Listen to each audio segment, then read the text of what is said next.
بہت بڑا اور کشادہ کمرہ تھا، پھولوں سے سجا ہوا۔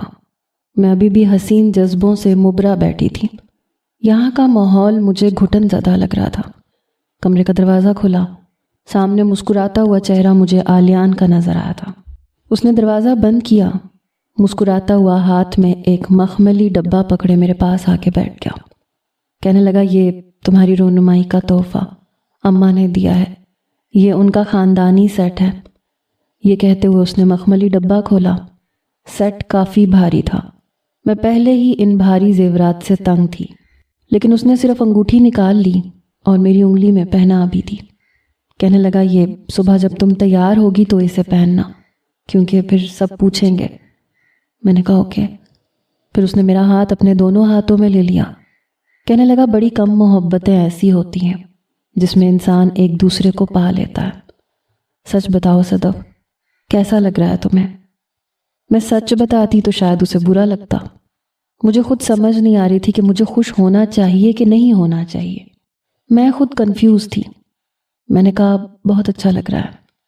یہ سن کے اس کے چہرے کی مسکراہٹ گہری ہوئی۔ کہنے لگا، پتہ ہے تم یونیورسٹی کی سب سے حسین ترین لڑکی تھی۔ جب پہلی بار تمہیں دیکھا تھا تو دیکھتا رہ گیا تھا، میری آنکھیں جھپکنا بھول گئی تھیں۔ وہ شاید ٹھیک کہہ رہا تھا، میری صرف رنگت ہی گوری نہیں تھی، میں بے حد خوبصورت تھی۔ بہت سے لوگ مجھ سے دوستی کرنے کے متحمل تھے، میری ایک ادا پہ مرتے تھے۔ میں جانتی تھی، لیکن میری سوچ کتنی مختلف تھی۔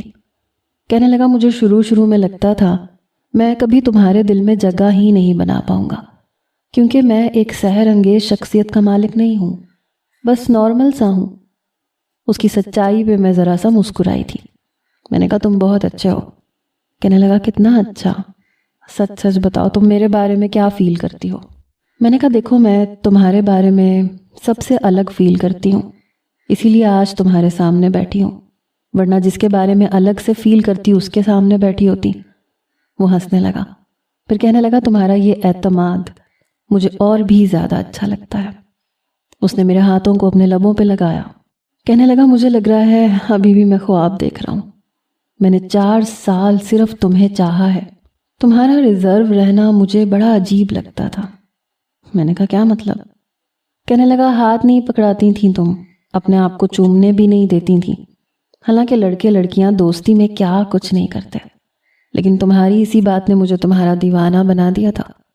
تمہیں چھونے کی خواہش میں پتہ نہیں کہاں تک پہنچ گیا، اور آج مجھے یقین نہیں آ رہا کہ جس لڑکی سے پچھلے 4 سال سے میری دوستی تھی، آج پہلی بار میں اسے چھو رہا ہوں، بیوی بنانے کے بعد۔ میں نے کہا، ہونا بھی یہی چاہیے۔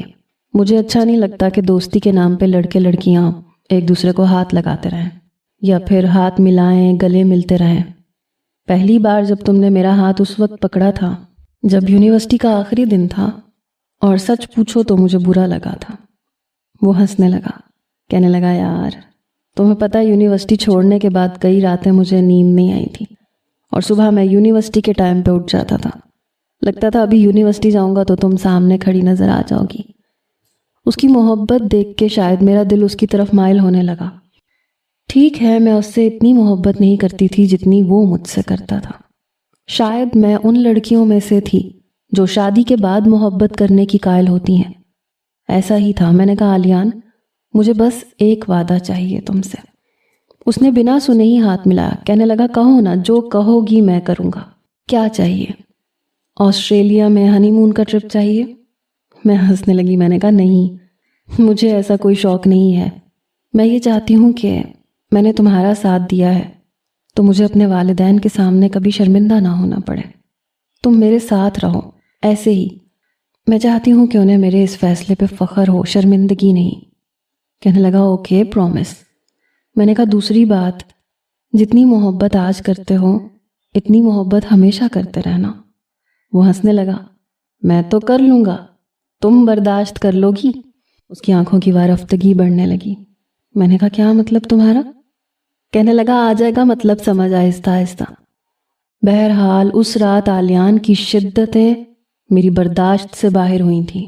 پہلے تو میں نے اسے روکا نہیں، کیونکہ میں اس کی محبت تھی، مگر جب اس کی شدتیں گزرتے لمحات کے ساتھ مزید بڑھنے لگیں تو میں اٹھ کے بیٹھ گئی۔ میں نے کہا پلیز آلیان بس۔ صبح کی روشنی کمرے میں پھیل چکی تھی۔ کہنے لگا کم آن صدف، تمہارا یہ حسین روپ مجھے پچھلے 4 سال سے تڑپا رہا ہے، آج ہی تو اس سے خیراں ہو رہا ہوں، مت روکو۔ میں نے کہا پلیز، میں صرف آج رات کے لیے تو تمہارے پاس نہیں ہوں، میں ہمیشہ کے لیے ہوں، لیکن پلیز مجھے سونے دو اب۔ میں نے پہلی بار اتنا لمبا سفر کیا ہے اور رات بھر تم نے مجھے سونے نہیں دیا۔ میری بات پہ اس کے تاثرات بدلے تھے۔ کہنے لگا دکھا لو نخرے، پتا ہے تم سے محبت کرتا ہوں اسی لیے ایسے کر رہی ہوں۔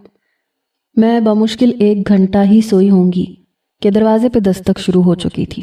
مجھ سے پہلے آلیان اٹھا تھا، پھر مجھے اٹھانے لگا، اٹھو صدف۔ میں جی بھر کے ضد چوئی تھی۔ میں نے کہا اب کیا ہے؟ کہنے لگا بس ایک کام ہے، جلدی سے اٹھو۔ کہنے لگا بس 1 ہفتہ تمہیں حویلی کے رولز اپنانے پڑیں گے، پھر ویسے بھی ہم شہر چلے جائیں گے۔ میں نے کہا اچھا ٹھیک ہے۔ میں جیسے ہی اٹھ کے بیٹھی، کہنے لگا جلدی سے اٹھو۔ وہ کھڑا ہو چکا تھا۔ میں نے کہا 2 منٹ، میرا سر کام نہیں کر رہا۔ کہنے لگا اچھا صوفے پہ بیٹھ جاؤ، وہاں پہ سو جاؤ، بس مجھے یہ چادر اتارنی ہے۔ یہ بات میرے لیے حیران کن تھی، اسے چادر کیوں اتارنی تھی؟ بہرحال میں صوفے پہ بیٹھ گئی۔ اس نے چادر بیڈ سے اتاری اور لپیٹ کے کمرے کے دروازے تک لے گیا۔ مجھے بہت عجیب لگا۔ میں فوراً سے اس کے پاس گئی۔ میں نے کہا آلیان یہ کیا کر رہے ہو تم؟ کہنے لگا کچھ نہیں، بس یہ چادر باہر دینی ہے، سب دیکھیں گے۔ یہ سن کے میرے حواس گم ہوئے تھے۔ میں نے کہا تمہارا دماغ ٹھیک ہے؟ تم ایسے کیسے دے سکتے ہو؟ آلیان کہنے لگا یہ ضروری ہوتا ہے، ہمارے ہاں یہ سب چیزیں دیکھی جاتی ہیں تاکہ سب کو پتہ چل سکے کہ سب کچھ ٹھیک ہے۔ مجھے تو حیرت کا جھٹکا لگا تھا۔ میں نے وہ چادر اس کے ہاتھ سے چھینی۔ میں نے کہا اس کا مطلب یہ سب لوگ دیکھیں گے؟ اس نے نظریں چرائیں۔ کہنے لگا ہاں، سب کو ثبوت چاہیے ہوتا ہے، ہمارے گاؤں میں ایسے ہی ہوتا ہے، میرے بڑے بھائیوں نے بھی ایسے ہی کیا تھا۔ میں نے کہا واٹ؟ دیکھو یہ میاں بیوی کے آپس کی بات ہوتی ہے، تمہیں ثبوت مل گیا ہے نا، تمہیں پتا ہے اتنا کافی ہے، تم جا کے بتا دینا کہ سب ٹھیک ہے، دکھانے کی کیا ضرورت ہے؟ وہ کہنے لگا ایسے نہیں ہوتا، چادر دکھانی پڑتی ہے۔ میں نے کہا اور بعد میں کتنا ایمبیرس فیل کروں گی تمہاری فیملی کے سامنے، میں تو کسی سے نظریں نہیں ملا پاؤں گی۔ آلیان تم ایسا کچھ نہیں کرو گے۔ لیکن اس نے غصے سے مجھ سے چادر چھین لی۔ کہنے لگا اگر یہ چادر میں نے باہر نہیں دکھائی تو میں سب کے سامنے ایمبیرس فیل کروں گا، سب مجھے سوالیہ نظروں سے دیکھیں گے۔ میں نے کہا کیوں دیکھیں گے، یہ کیا بات ہے؟ کہنے لگا سمجھا کرو یار، میرے گھر والوں کو لگتا ہے شہر کی لڑکیاں پاک باز نہیں ہوتی، وہ ایڈوانس ہوتی ہیں، اور مجھے تو ثبوت دینا ہے۔ اس کی بات نے میرے دماغ کی تنابوں کو کھینچا تھا۔ اس سے پہلے کہ میں کچھ اور کہتی وہ دروازہ کھول کے باہر جا چکا تھا، اور میرا جی چاہا میں چلو بھر پانی میں ڈوب مروں۔ یہ کیسی رسم تھی، یہ کیسا رواج تھا؟ وہ آدھے گھنٹے بعد اندر آیا، چہرے پہ دل فریب مسکراہٹ، آتے ہی میرے رخسار پہ اپنے لب رکھ دیے۔ میں نے اسے پیچھے جھٹکا۔ میں نے کہا دے دیا تم نے میری پاک بازی کا ثبوت؟ وہ کہنے لگا یار کم آن، کیوں اتنی ہائپر ہو رہی ہو؟ میں نے کہا بات کچھ ایسی آلیان، تمہیں نہیں لگتا مجھے ہائپر ہونا چاہیے؟ مجھے پتا ہوتا کہ تمہارے خاندان اور تمہارے گاؤں میں ایسی فرسودہ اور گھٹیا رسمیں ہیں تو میں تم سے شادی ہی نہ کرتی۔ میری بات پہ اس کے چہرے کے تاثرات ایک دم بدلے۔ ذرا سی بات پہ تم اتنی بڑی بات منہ سے نکال رہی ہو؟ میں نے کہا آلیان یہ ذرا سی بات نہیں ہے، یہ میرے لیے بہت بڑی بات ہے۔ میاں بیوی ایک دوسرے کا لباس ہوتے ہیں، یہ ہماری آپس کی بات تھی، تمہیں یوں سب کے سامنے عیاں نہیں کرنی چاہیے تھی، مجھے بہت برا لگا ہے۔ وہ کہنے لگا تم اتنی سی بات کا خواہ بتنگڑ بنا رہی ہو صدف۔ میں نے کہا اتنی سی بات؟ تم جانتے ہو میں اس کمرے سے باہر جانے میں شرمندگی محسوس کر رہی ہوں، تمہارے گھر والے مجھے کن نظروں سے دیکھیں گے؟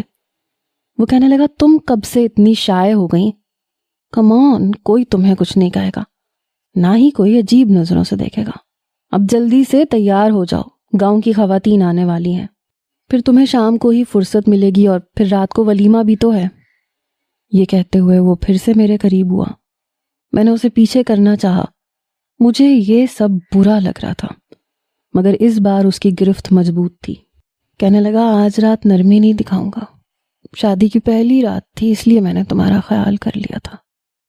میں نے کہا آلیان میں انسان ہوں، پوری رات میں بس 1 گھنٹہ سوئی ہوں اور اب مجھے پورا دن گاؤں کی عورتوں کے سامنے بیٹھنا ہے، اس لیے رات کو مجھ سے کوئی امید مت رکھنا۔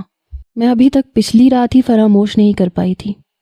وہ شوق ہوتے ہوئے بولا کیا کروں، تمہارے حسن کا نشہ شراب سے بھی زیادہ نشیلا ہے، جب تک تمہیں پورا نہ پی جاؤں مجھے چین ہی نہیں آئے گا۔ میں نہیں جانتی تھی کہ آلیان ایسا بھی ہو سکتا ہے۔ رات کو بھی اس نے میرے ساتھ کوئی نرمی نہیں دکھائی تھی، اور اگر وہ اس کے لیے نرمی تھی تو شدت کیا تھی۔ میرا دل دھک سے دھڑکا تھا، میں سوچ کے جھرجھری لے کے رہ گئی تھی۔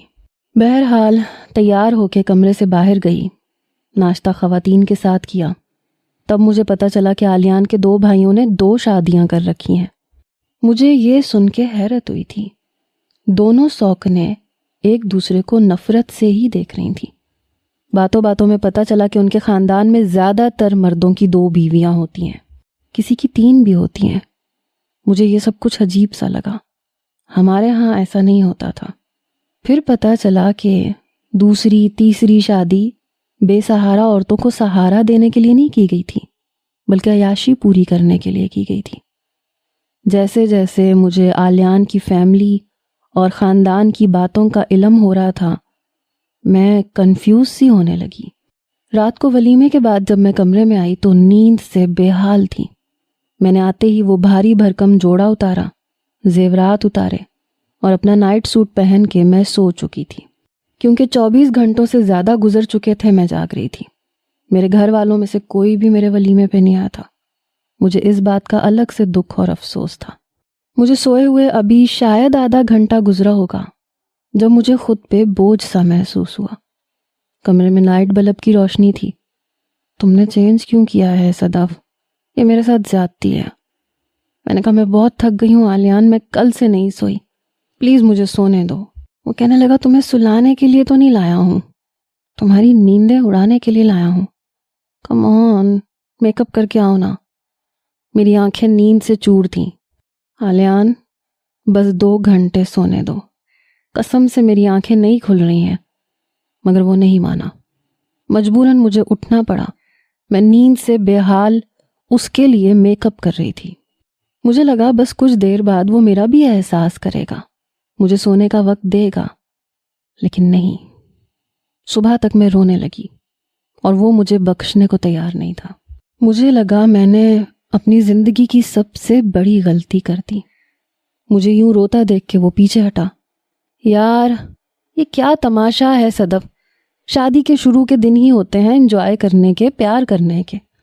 میں نے کہا بیوی کے آرام کا بھی خیال رکھنا چاہیے، میں اگر مزید جاگی تو شاید بے ہوش ہو جاؤں گی۔ پھر شاید اسے مجھ پہ ترس آ چکا تھا۔ وہ سو چکا تھا، لیکن 1 گھنٹے بعد کمرے کا دروازہ کھٹک گیا۔ آلیان کہنے لگا جاؤ، تیار ہو کے باہر جاؤ، برادری کی کچھ خواتین ملنے آئی ہوں گی۔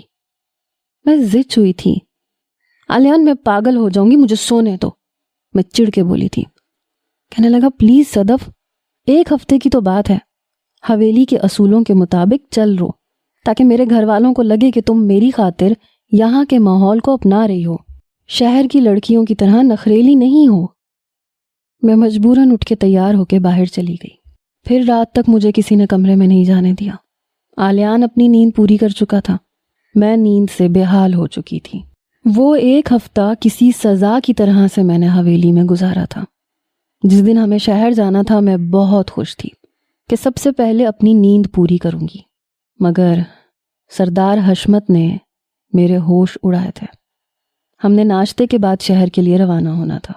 جب سردار حشمت نے کہا آلیان اپنا وعدہ یاد رکھنا، تم نے کہا تھا کہ اگر ہم نے تمہاری شادی تمہاری پسند سے کر دی تو دوسری شادی تم برادری میں کرو گے۔ اس بات نے میرے ہوش اڑائے تھے۔ میں نے برجستہ آلیان کی طرف دیکھا، اس نے مجھے دیکھ کے نظریں چرائیں۔ کہنے لگا مجھے یاد ہے، لیکن ابھی آپ اس بات کا ذکر نہ کریں۔ سردار حشمت کہنے لگے کیوں نہ کروں؟ مجھے اس لڑکی کا ڈر نہیں ہے جو میں کسی سے گھبراتا پھروں۔